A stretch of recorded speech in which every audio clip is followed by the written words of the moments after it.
Hey everybody, welcome back to Dadcast. I am JP. That guy is Nick Martin. Nick, how you doing, bud? What's up? I'm good. How are you? I'm great. It's finally warming up a little bit around here. I know. And in like next week, though, you're gonna be like, dude, schedule it earlier. It's 150 degrees in your studio, right? But it's okay. We're in the studio is still we're good. Literally perfect right now, so no complaints. You don't see the sweat beating down my face. We're good. Today on the show, man, we have an amazing guest. This guy is a speaker, and from what I've gathered in the deep dive that I did, he's pretty much does everything. And by everything, I'm going to let this guy explain to you during the podcast what that is. Please welcome to the show, Mr. Pat Hilton. How are you, bud? Going on. Thanks for having me. Absolutely, man. You sound great. You look great. Your presentation is amazing. I applaud you. Hey, I do what I can for the world. You know, that's what we're here for. Pat Hilton, the very first question on the podcast, it's a rite of passage for every single guest, is, are you a dad? Yes, I am a dad. 2 kids, 3-year-old and a 5-year-old. They are dressed like princesses right now, probably bouncing around upstairs. So if you hear a thump, that's them. Okay, understand. I got you. And I know that scenario full well. I'm assuming by that rationale, although in today's day and age, I can never be too sure, but that they are both girls. They are both okay. girls. All right. I forgot. I'm born in 1983, so usually that stuff's a given. But these days with Twitter and everything, exactly right. You never know. Girls, Ella and Annabelle. It's almost as if they were Disney related. I mean, they are Disney-ish.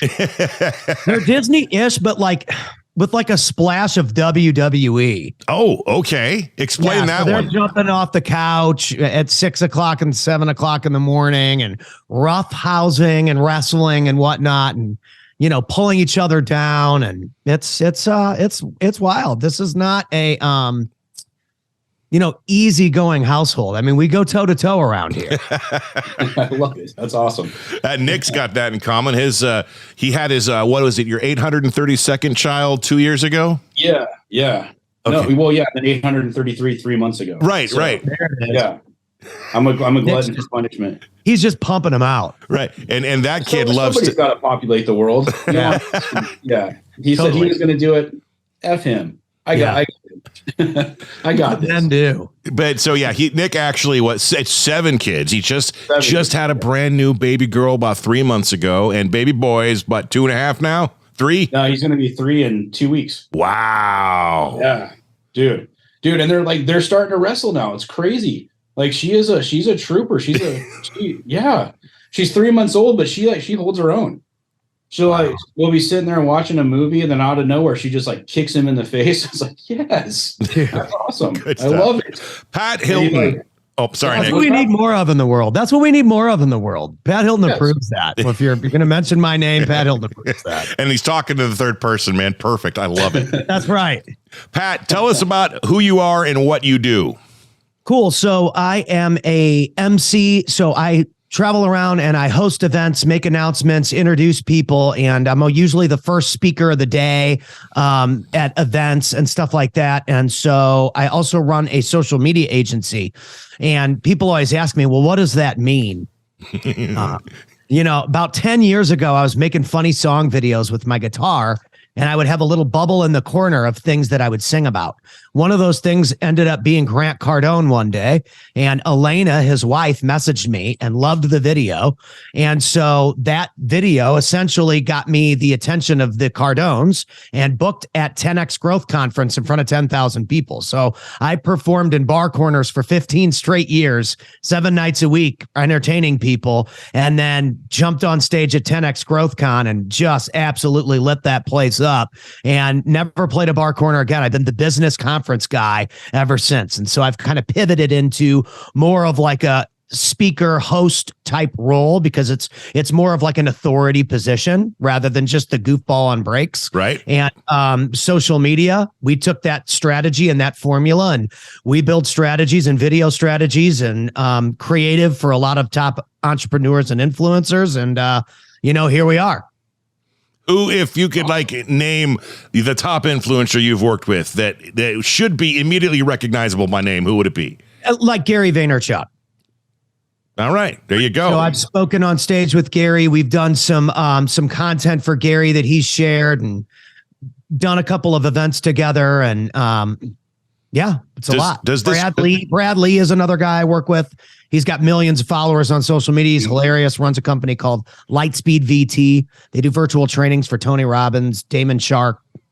I mean, everybody. So what I've noticed is that the people in like the top tier, the premier influencers, Ed Milet's, Brad Lee, Grant Cardone, Gary V, all those people know each other, hang out with each other, and recommend people. So, when you're around one of them, you're around all of them. So it's really a tight space. Right. Well, Nick, guess what? We're hanging out with Pat Hilton, so we're now in the club, man. There we go, baby. We're hanging out, so let's go. Yeah. Do you find yourself away from home a lot with this career path of yours? So mainly just weekends, couple weekends a year or a couple weekends a month. I'm gone. So I would say it's getting a little busier on that front, but I mean, that's just part of the game. Like I said, I traveled for 10 to 13 years traveling all over the country with a guitar. And so this is just part of the game. This is something I accepted at a young age that was just part of my life. It's what I love to do. And, if you're going to be a dad that's preaching to your kids to like chase their dreams and go after their passions, then, I mean, you might as well be doing it or you're just not living by example. And so part of the deal is that dad has to go out and do what he needs to do. And this is how I generate leads. And this is how I live by example, not only for them at home, but for people in my industry who want to be speakers, who want to host events, who want to be in front of thousands and thousands of people. It's like, if you're going to hire someone to do your social media and they're not on stage with all the biggest names, then you're probably choosing the wrong person. So I have to walk the walk if I'm going to talk the talk. Do you find it hard leaving your kids that often? No, I don't. Okay, and I always say that to people. And I mean, do I miss my kids when I have to go out of town? I mean, yeah, sometimes. And I've missed Mother's Days and I've missed this and I've missed that. And at the end of the day, like my ability to do this show and to encourage people to go after it is the reward. I think people look at like I didn't even have my own car for a really long time. And now I have this Porsche sports car and people are like, oh, you made it. And it's like, dude, it's a car. A car doesn't mean I made it. I still was making it 10 years ago when I had no money because I was succeeding at what I wanted to do. And so nothing has changed between then and now, other than the fact that I happen to work with some like more wealthy, rich influencers. And so I get paid better. But the reason why I'm good at what I do is because I love to do what I do. Do you have any experience working in radio? So I don't. I mean, I've done a couple things on the radio, like with a guitar or being a guest or whatever, but I don't have any actual like radio show experience. Like a radio voice. Because I happen to be the definition of a radio guy. I've worked 20 years in the industry, whether it be terrestrial radio, streaming, being the janitor, the IT guy, the morning guy, the night guy, the program director, the music, everything in between. I've done it in radio. And my friend, if I didn't know any better, you have previously worked like in a sports talk radio sense of the word. You've got that flow and that voice and hey, if this all ends up not working out for you in 10 years, you got a gig in radio, man. Trust me. Well, and that's funny because it's like, part of what we do as an agency is we help people build their strategy and communicate that strategy on video. And so all of this kind of goes back to square one. Like I started in bar corners with a guitar, hosting my own, shows, or we call them gigs, right? Yep. 3, 4, 5 nights a week turned into 5, 6, 7 nights a week, turned into sometimes playing multiple shows a day to survive. And so you just learn how to talk on a microphone after a while and how to communicate with the audience and how to reel them in and make them a part of the act and bring people up and sing with them. And I mean, there could be 3 people in the bar and they're not going to leave because I was so much fun for those 3 people that I made it about them. And then it would turn into 7 people and 13 people and 40 people are all of a sudden. And they're like, dude, this is the biggest Wednesday night we've ever had. And so I think that communication And your ability to convey your solution to the marketplace in 2023 is just as important as anything. And your ability to do that on social media is going to determine how many eyeballs you get, which will also determine your lead flow and your conversions. I think that people are still overlooking the power of social media and communicating on video. And so I really doubled down on my vocal messaging rather than just being an entertainer. And so I think it's just really important. Like I said, even before we came on, like if you're going to be the CEO of a media agency, you better be able to show people how to make media. Yeah, absolutely. or what are you even doing? And on that point, you hit the nail on the head. I'm going to give you an example. I am a part owner of my radio station that I do currently have. It's called Pirate Radio. But when I say part owner, I'm not the man who can make the ultimate decisions. That's my man, my boss guy. And if you ever see this, Dan, I'm just speaking the truth. Okay. He's old. And by old, I mean very. Okay. And he's done it all in the industry. He's been successful everywhere he's gone. But we're getting to the point in time where things are changing so fast, and he's not able to keep up with them, but understands their importance. I literally had a conversation with him yesterday about he's building our website and doing everything. And I said, we have to have our social media somewhere on this website. It needs to be more apparent, and it needs to be, we need to be using it. It's so important. And he just kind of brushed it off. And that's where I stopped him and said, look, man, I know you've done it all. I know you're great at what you do, but this is the most important thing. Okay, I don't care what you say. It is absolutely 100% the most important thing that we can do right now for this radio station to get globally more recognized than it already is. And he just kind of brushed it off. And I was like, you know what? We're gonna fight that battle another day. But to your point, it's like, gosh, people don't grasp, not all of them yet, and it's been around long enough now. I think that maybe it should, it's kind of like EVs, man. It's the way of the future. Get on board. Let's go. Yeah. And I drive an EV. The Porsche that I drive is a Taycan electric. And I got all these credits, and I can just charge it at home, and it's fast and it's fun. And there were also all these tax incentives with it because it weighs over 6,000 pounds. Right. Yep. Applied for Section 179. Plus, I got the EV credit. And there's certain tips and tactics and strategies that you learn along the way from people that are successful. And as long as you implement and you execute on those quickly, you can stay in the leading area of the pack or lead the pack. And I think it's just really important for people to understand that, like, even like this is essentially a radio show with a video component, but you're using it in a way that can be uploaded on YouTube. My agency will probably break down clips and tag you guys, and some kind of crazy shit that we say could go viral. You know what I mean? Oh yeah, absolutely. And one video, just like the Cardone story I just told you guys, one video after 15 years of people not really noticing me and being the guy in the corner, now I'm at like the leading edge, the forefront of this social media revolution. And it's what changed my entire career. And so if I wouldn't have been practicing that video style for years and years and years, I don't know that I would have closed Grant. Yeah. Mm-hmm. Yeah. I kind of wish that when we first started the podcast, we had the team that we have now, as far as like social media goes, what we know now to get the analytics, the engagement. Back then, I feel like we'd probably be twice as big as we are. Social media wise, our engagement would be 100 times better than it is, because we're just it's every day there's something new, and it's like, man, this is insane. If we had just listened and had this team back then, where we'd be now is just crazy to think. But the good thing, and don't forget what you're saying, because I will totally forget if I don't say it. But the good thing about it is that you're doing it now, and you're creating a future for the show, because more and more people are going to see you and hear you and feel what you're saying if you're giving them digestible chunks of information in the way that they actually digest it. Like back in the day when we were all kids, right? Like the Super Bowl commercials were like the big thing.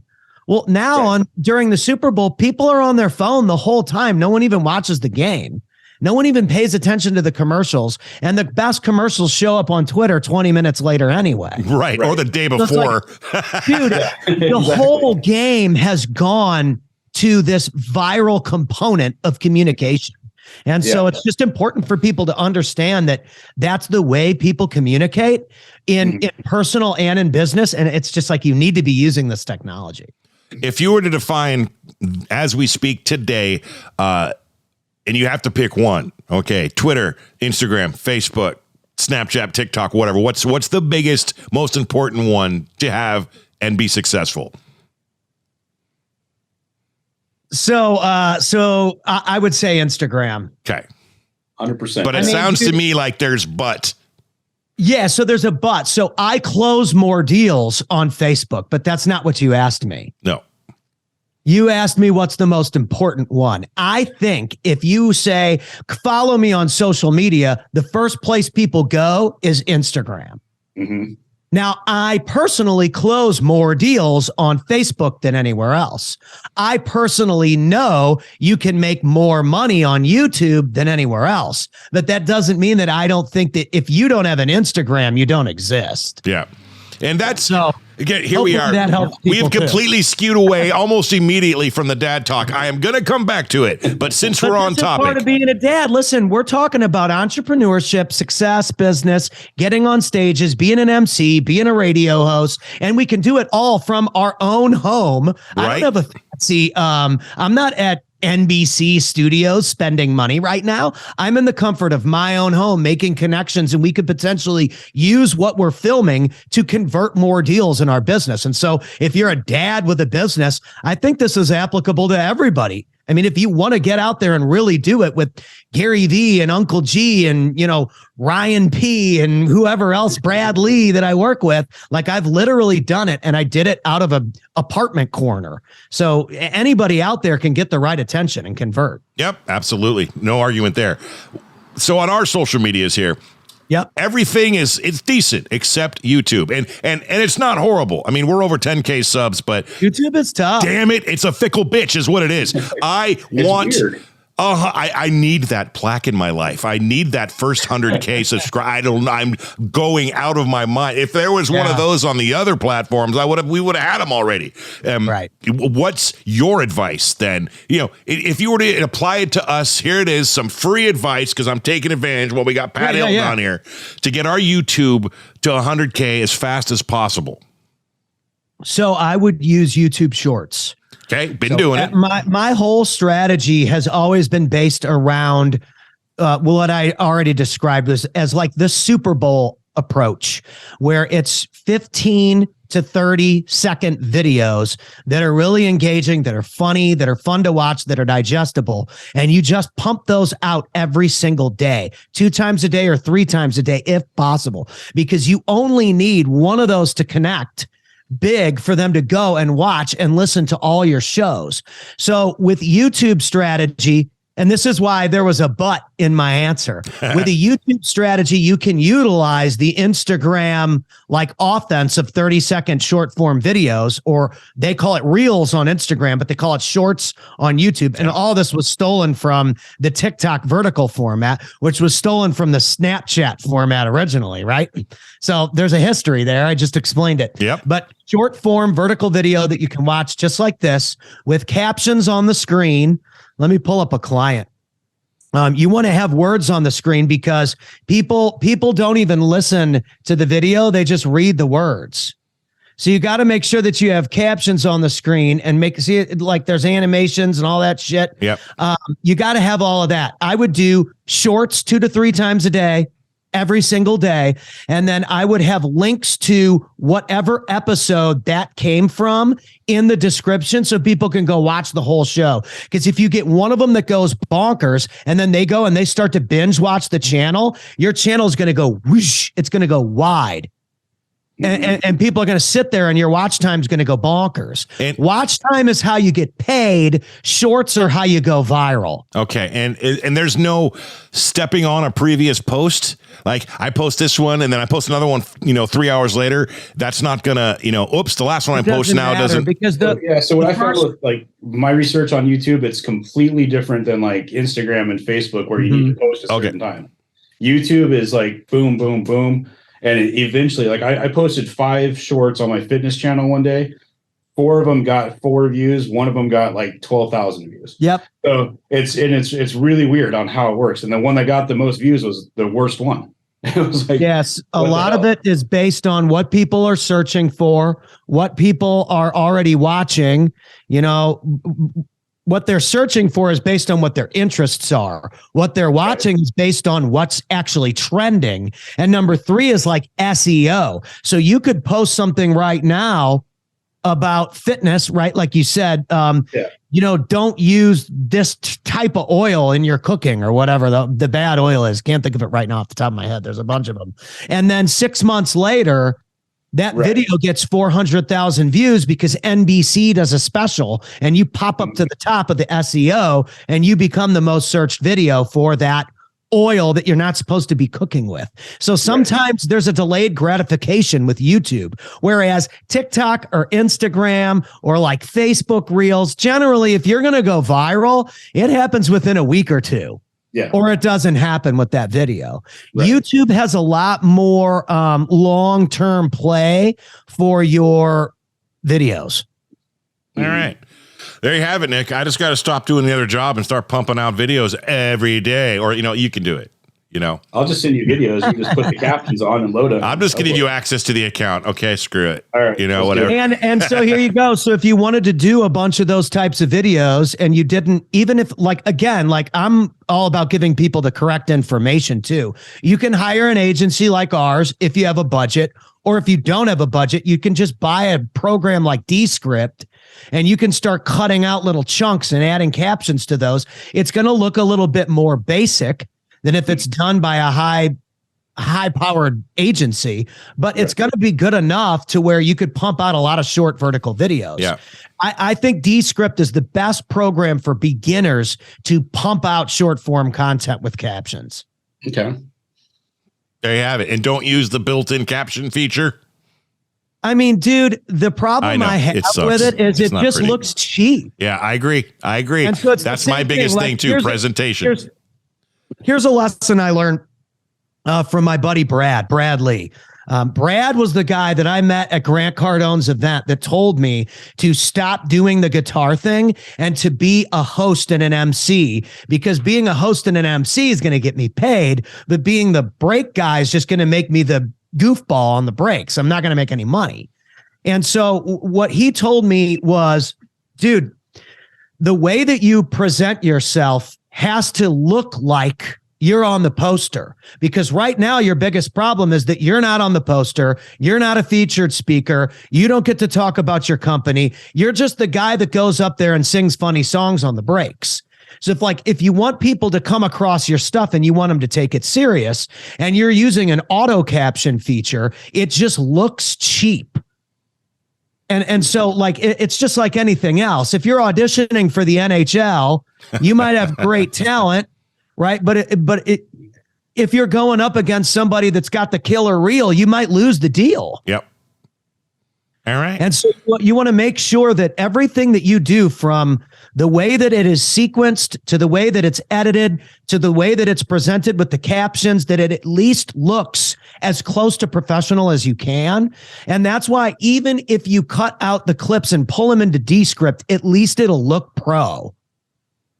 You know what I'm saying? It might take you an extra couple minutes per clip, but dude, it'll make it look way cleaner than the one word goes off the screen and then it's all weird, or it's got that little rolling ball box thing and there's shit spelled wrong. Right. There's no emojis. It just looks janky.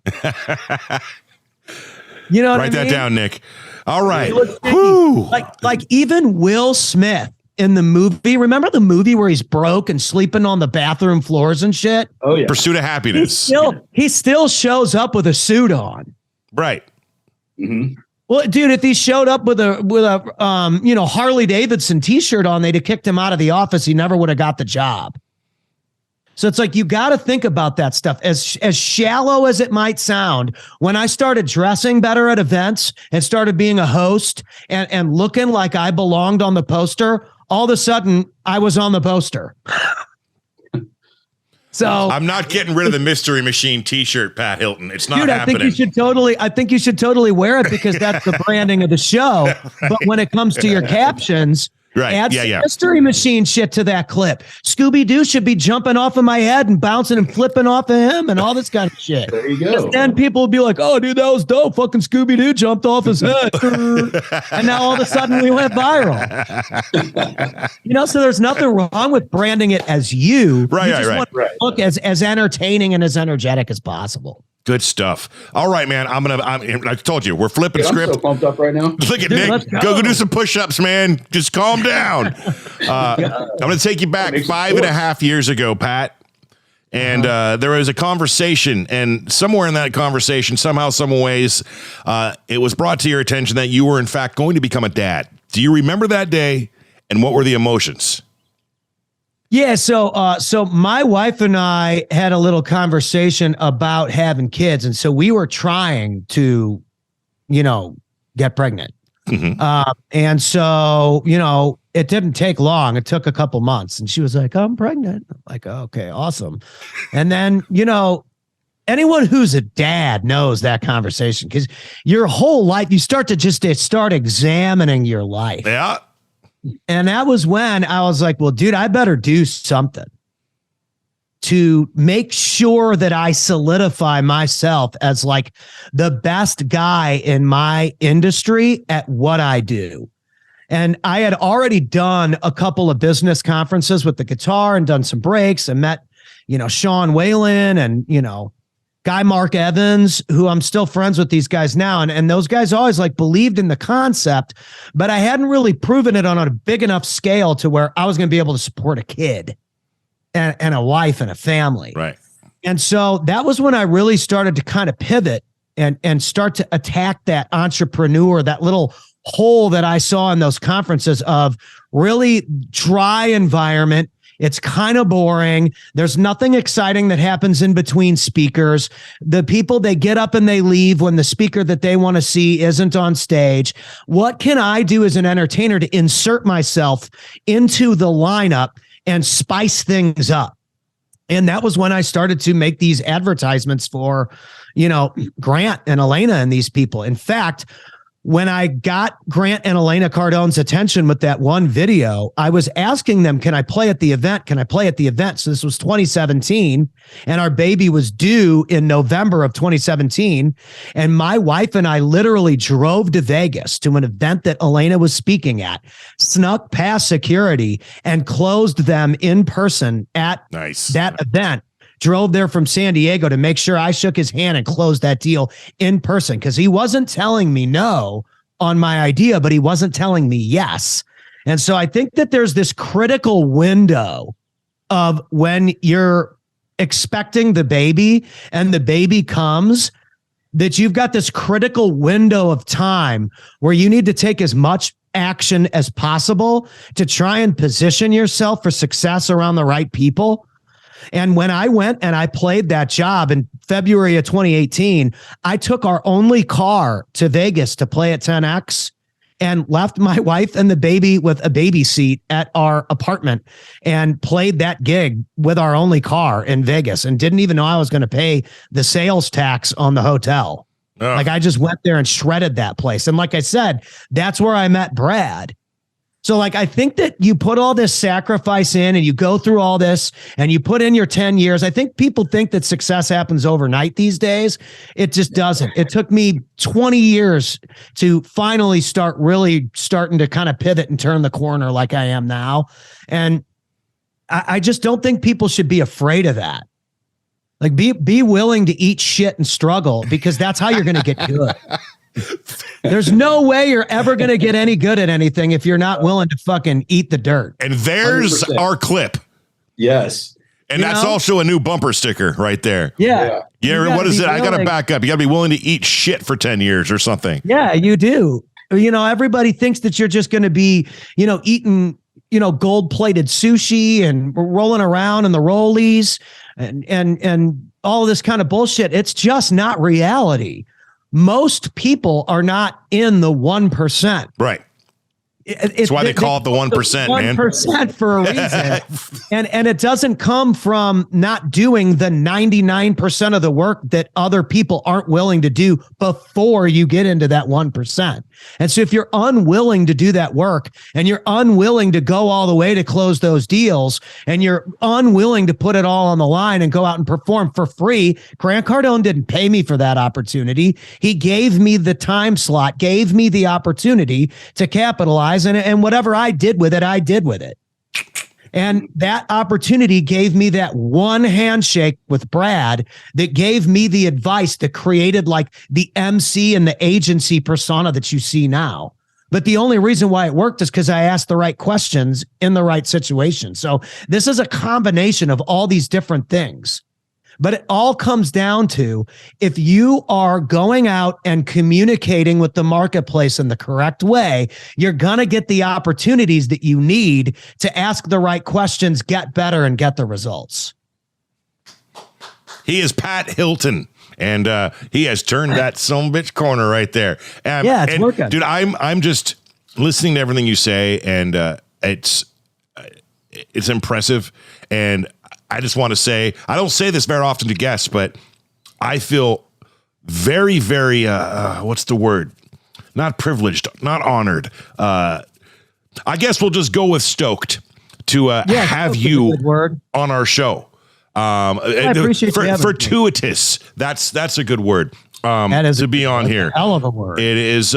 It's a huge word.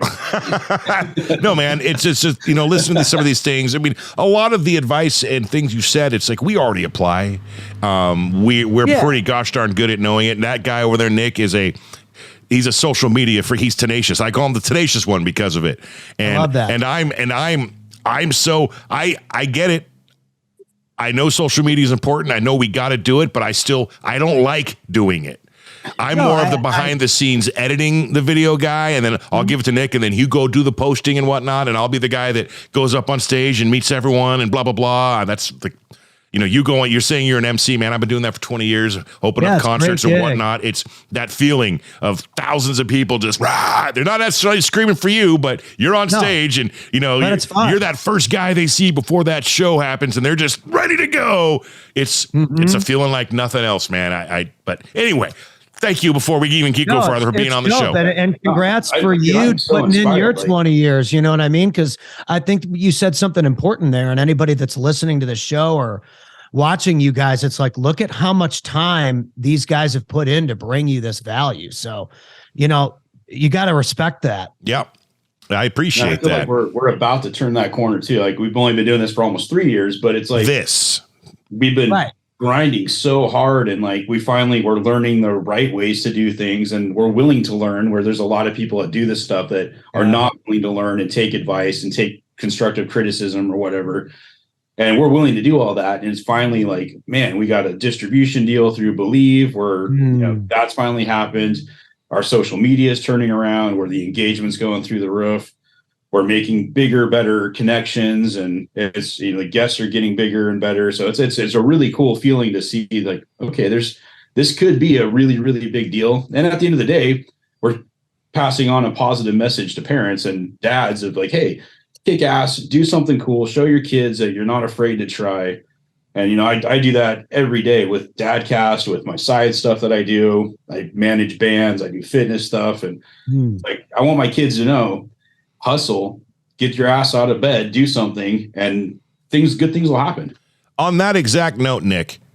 Yeah. Sorry, Pat, what was that? Oh, I was just saying, that's just beautiful. I mean, that's what it's all about. I love that. On that exact topic, I think I may have done a little too much of that to my son, Nick Sawyer. So my Sawyer son, he's 12. He's gonna be 13 in August. I literally bought, and I don't have them all at the same time, mind you, but I bought my third Tesla 3 days ago. Again, I only own one, but it's the third one that I've had. And my kid he just wants to go. I'll go to the store to go grocery shopping. Never wanted to go grocery shopping before, but now I got the Tesla back. Dad, can I go? Can I go? Can I go? Let's go. And I explained to him that, this didn't just happen. I have to work hard, continue to work hard, and everything that we do. So Dad can, that's the one thing Dad loves and he can have. Everything else is for you guys. But Papa got the car that he wanted again. And I think he thinks that it comes easy because he sees me he doesn't see the struggle. He doesn't get to see that side and me gone all the time and working. He doesn't see that. It's happening. So conveying that message to him that it is, you got to work hard, man. It just doesn't come to you. He still hasn't applied it because my weeds are still growing out front and they haven't pulled them yet, even though I asked him.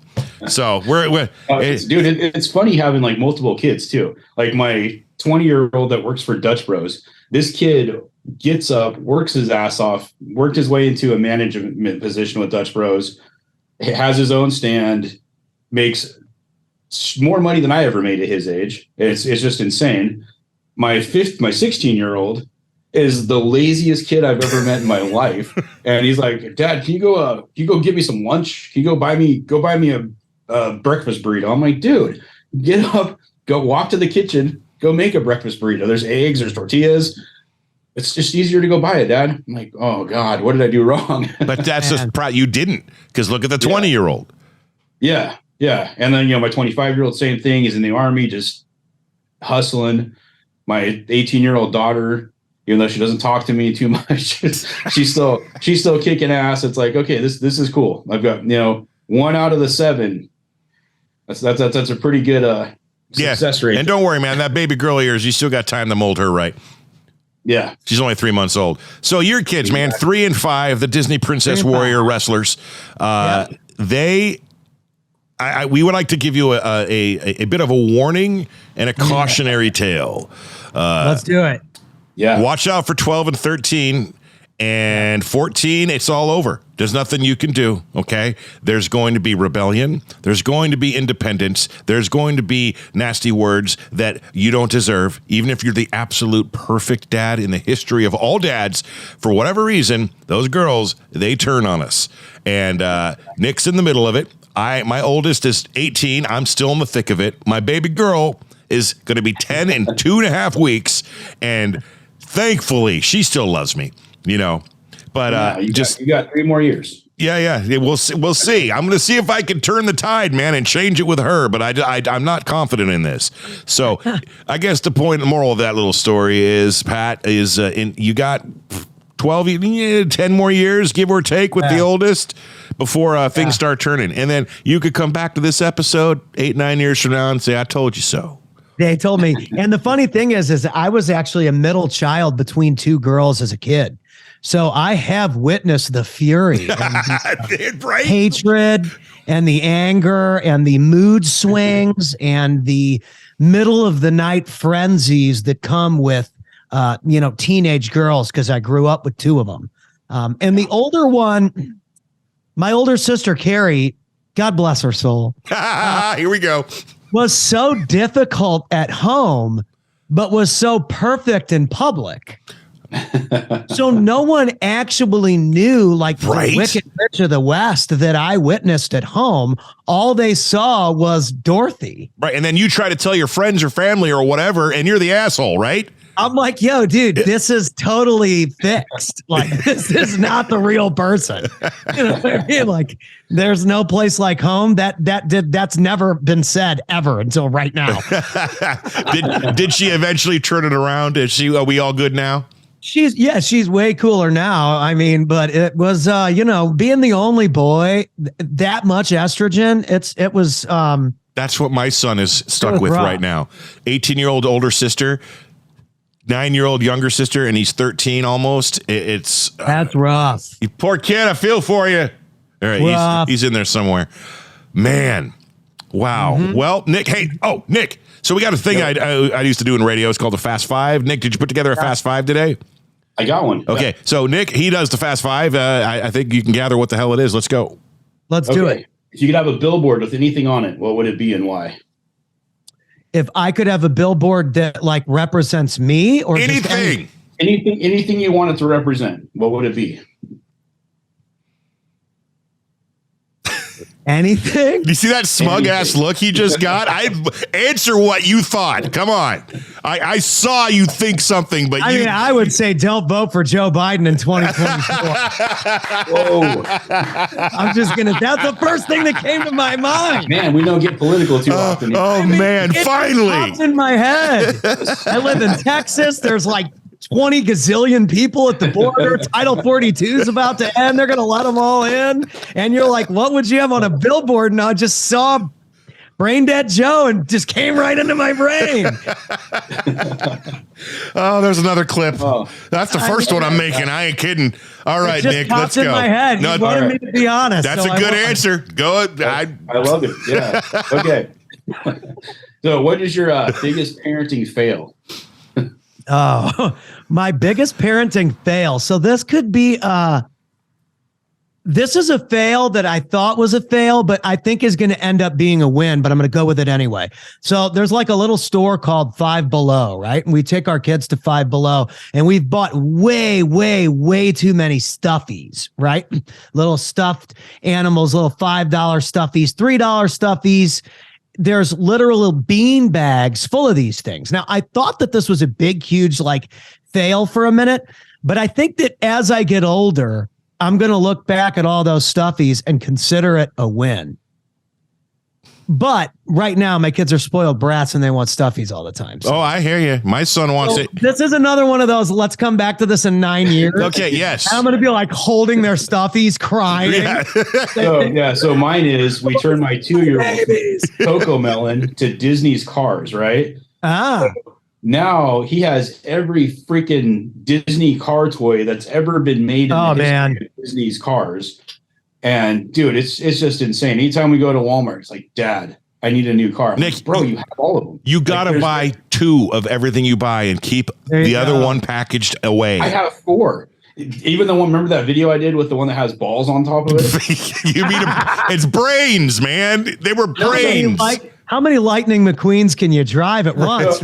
So dude, there's this Cars that it's one of the little offshoot TV shows that has this. Dude, car. Go grab it. Go grab it. Okay, it's supposed to be a brain, right? Hold on. Get it. Get it out. We need a live example, damn it. He tried to do, I think, I don't know if he can hear me right now. And so, but whatever the case, I think he tried to do a viral video. And I know when you try to make a viral video, of course, it never goes viral. But I couldn't tell if he was seriously pissed off at Disney or if he was joking when he made this video. But he says, Disney, we got a problem here. You can't be doing this. And he pulls up this car, and I'm going to leave it at that. And you'll see what happens here when he shows it. And he says, yeah, because he ain't kidding. It does look a little bit like what we're talking about here. Right. But at the same time, unless you're thinking that and you're a perverted, guy in the brain. Right. So here we go. All right, here we go. Oh, yeah, it definitely looks like balls. I mean, it's a brain. Right. But so it is a brain because I can see like the brainials. Like so you put it in the bath, right? Because it's a color changing car. It turns skin color. It looks like a freaking nut. Oh, well, that definitely looks like a terrible sack if it turns. So so I make this video and like the hate that I got was awesome. I'm like, I'm just going to keep the nasty comments because it keeps getting more views and more views. Yeah, that's great. I made a video about like making your wife happy and like having a happy wife and a happy life and all this stuff. And people are like, clearly you're a beta. Yeah. What are you talking about? I spent too much and time I go and I like look at this person, and this person has not been laid probably ever by looking at their TikTok page. But I'm the beta.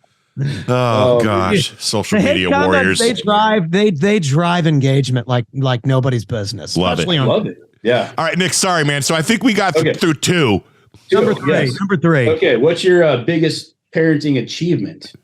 So far, if you say the stuffies, I'm going to kick your ass. Whoa, right. Easy. We just met Suzanne. Don't threaten him. Right. Come on. I think that my biggest parenting achievement has just been improvement over time that I've improved myself.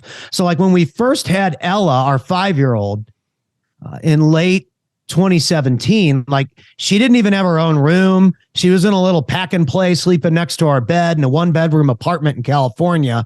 And now it's like, we've got this nice house, got my business going, the studio. She's got this beautiful little room. She's going to school at this nice area here in Texas. Collin County is rated the best schools in Texas. And so I would say my biggest parenting win is just improving myself over time for my kids. Love awesome. That. And it's always a work in progress too, man. We ain't done. It is. We ain't done. No, we got a long way to go, but that's a big win for us. Okay. What is your favorite food to cook for your kids? Pizza, because dude, they eat it and they don't complain. Awesome. Easy. Yeah, I just throw the oven pizza in. Oven pizza works. And oh gosh, 5. Hold on. This isn't fast, Nick. This is. I know. I had it memorized. Oh, it's fast. It's fast. Okay, who's your favorite motivational speaker to host for? So there's a couple people that we post for, and there's a couple people we don't. If I had to say who's my favorite speaker client that we have, I would say Carlos Reyes. So there's a guy, Carlos Reyes. He's a client. I came up in the game by emceeing his events, and he became a client like later. And he's an absolutely amazing person to follow. He was actually, funny enough, because I made a joke about the border, he was an illegal immigrant from Mexico and came in, became a citizen, loves America, built a multi-million-dollar wholesale company in the real estate space, and then branched out and owns, I don't know how many companies, 20 to 30 companies, all cash flowing entities. He's a part owner in some of them and has provided, millions of dollars of education to people in real estate and in business acquisitions, and has really paved the way for a lot of people to be successful. I think that Carlos, out of all the clients that we have, has known me potentially the longest and has helped me the most. And so I would strongly suggest people follow him. He's got a great story of, literally came to the United States with nothing and has completely set the standard in his space. So, if he can do it, again, he might be someone you even bring on the show because he's big into family, his wife, kids, and all of that stuff. So I'd be happy to make that connection. It's funny. A thought came to my head when you were speaking. I just have to make this point real quick. Yeah. And you can not be a Biden fan and still like electric vehicles. I'm an example. Yeah. That guy right there, Pat Hilton, is an example. Come on, man. So, for all the people, I get so many people, they're like, oh, you must be because you drive a Tesla. It's like, bro, I like to go fast, and I don't like spending money on gas. That's my big things, and I can play video games and watch movies in the car with my kids. Yeah. But anywho, while it's driving, bro, I had an entire conversation with Nick today about this episode, and I was like, hey, by the way, man, that's entire conversation, I didn't even touch steering wheel. Went like 2 cities. It was fantastic. Yeah, it's great. I think that it's all about what works for you, and exactly. I think that we're at a point in this country, regardless of who you vote for, you don't like my jokes or whatever. Yeah, I think that it's important for people to start looking at the actual data and the statistics rather than thinking with emotion. And this is something I learned from a lot of business people. My emotion always told me, just play the guitar and do it the way you want to do it. And if you don't make any money, who cares? Well, guess what? I ended up broke living on people's floors. So sometimes you got to remove the emotion and look at the data and pivot and channel your energy in the way that's going to convert. And, where we're going right now, it's just not a good business plan. Too much spending, no protection for Americans. It's America last, and it doesn't work. And that doesn't mean that I can't still drive an electric Porsche. Damn right. He is Pat Hilton. Pat, before we end this thing, if anyone who is watching this and is inspired or feels like they need the help or they just want to get in contact with you, where do we go? What do they do? And go. Yeah, so PatHilton.com is the best place to get on there and see everything I do, from speaking at events to running social media pages and creating a strategy for your company. I would just go on there, check it out, see what you like. Even hit me up on Instagram. Like I said, it's a really easy way to shoot me a DM, get in touch with me. I think we booked this show on Instagram, if I'm not mistaken. So, yeah. And so I think it's just really important for people to get out there and stand for what they believe in. You don't have to agree with everything I say, or like I said, laugh at all my jokes, but you have a right to make your voice known. And I think that you should, and get out there and do it. So if you want to find me, type my name in Google, go to PatHilton.com, hit me on the gram, and, let's make some magic. There it is. PatHilton.com. Check him out on Instagram.